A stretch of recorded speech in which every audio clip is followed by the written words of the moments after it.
sudah di depan jasa pengiriman PNT Pak. Ini saya mau siap-siap kirim.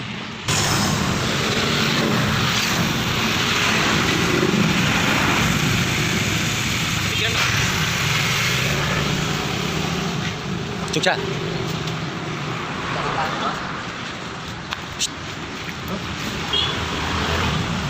Cukup tangannya bos.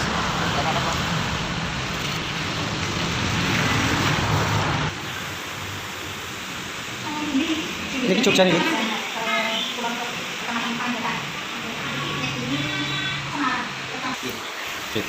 Yang kirim hari ini ditunggu resinya di rumah sampai datang barangnya, nanti saya kirim resinya. Jangan lupa ya, subscribe, like, dan ya, oke. Dari biji bunga, saya coba lihat tanam di pot, saya coba pelajari karakteristiknya. Kalau saya lihat, oh rupanya ini tidak serumit nanam lombok, nanam apa. Oh, bisa lah coba diikuti. Nah, saya pengen ngembangkan lagi gitu ya.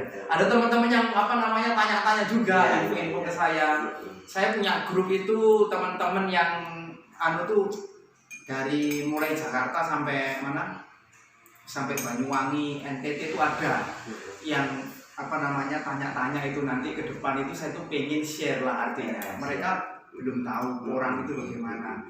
Saya ketika nanti sudah nanam ini istilahnya itu punya pengalaman dan ada progres, ada hasil, itu saya berani untuk promo lah istilah gitu ya, menyebarkan ini loh, aku sudah, jika perlu mereka datang mau ke sini, ada buktinya gitu loh untuk bisa sehingga mereka yang punya mungkin lahan-lahan yang enggak terlalu dipakai atau kurang optimal, dicoba bisa.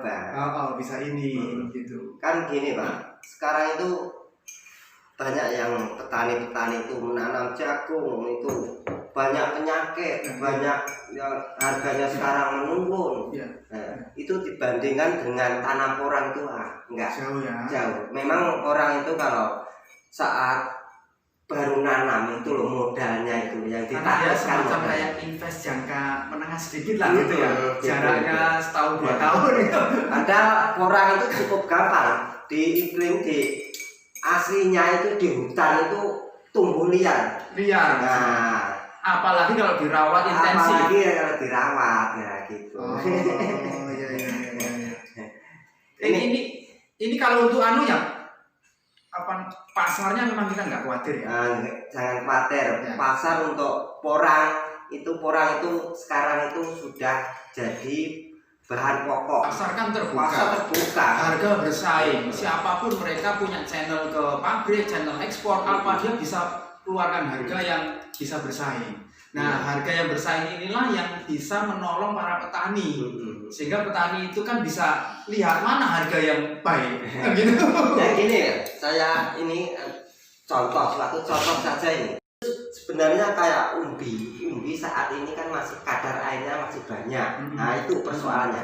Nanti kalau setelah bulan 7-8 itu pasti ada kenaikan. Nah, gitu. Jadi makin di kemarau kadar air berkurang, biasanya harga pasti naik. Karena gini, harga naik itu faktor diiris. Dibuat chip itu kalau basah biasanya 1 kuintal, kalau masih gini dapatnya 16 ke bawah.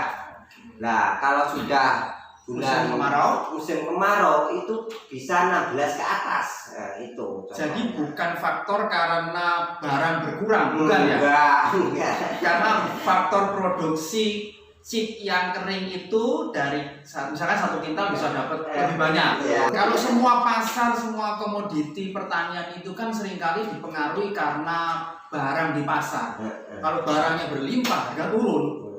Harganya jadi anjlok. Ini yang di belakang ini panen terong. Tadi saya bawa ke belakang situ. Gimana? Pripun Pak? Mandap loh untuk pasar kacang terong. Contohnya Bapak Gatot ini.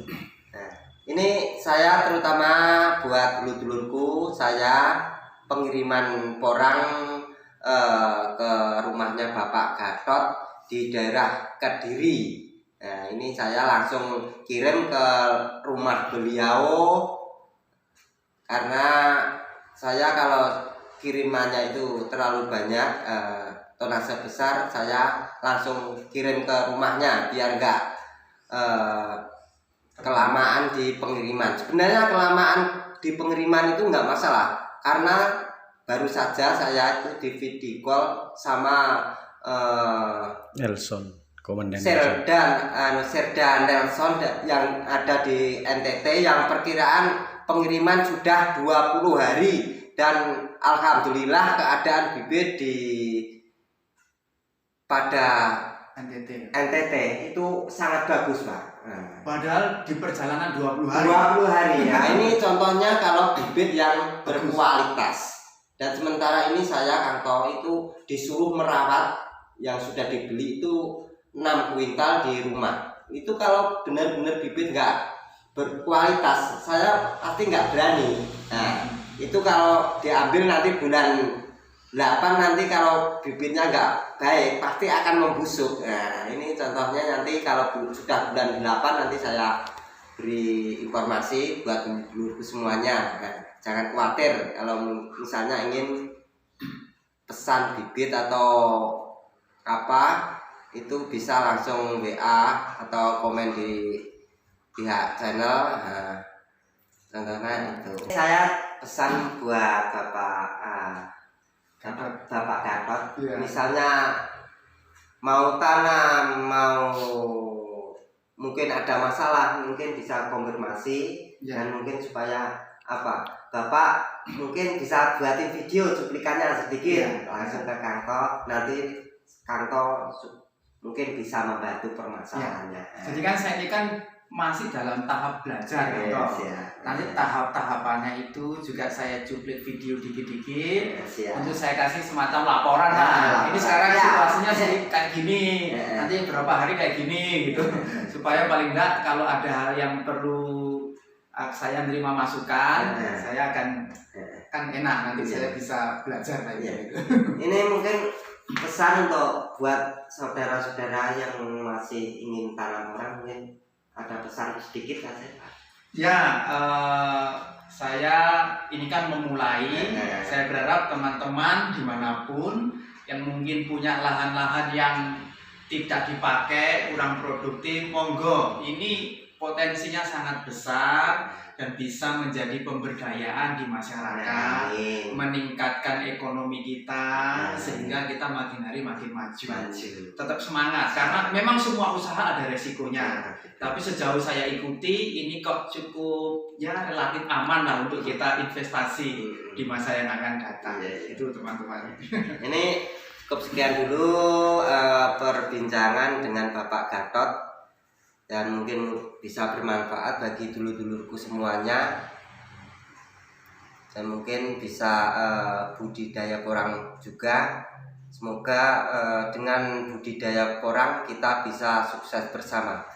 Cukup sekian dulu dari saya, Kanto Kancil Porang. Wassalamualaikum warahmatullahi wabarakatuh.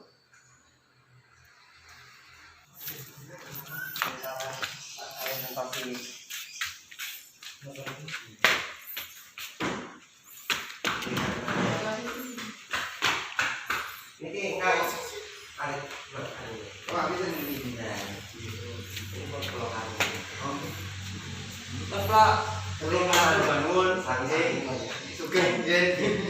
Oke, matur suwun Pak. Mugi-mugi mengki wonten informasi nopo pas waktu tanam jenengan informasikan mawon. Siap.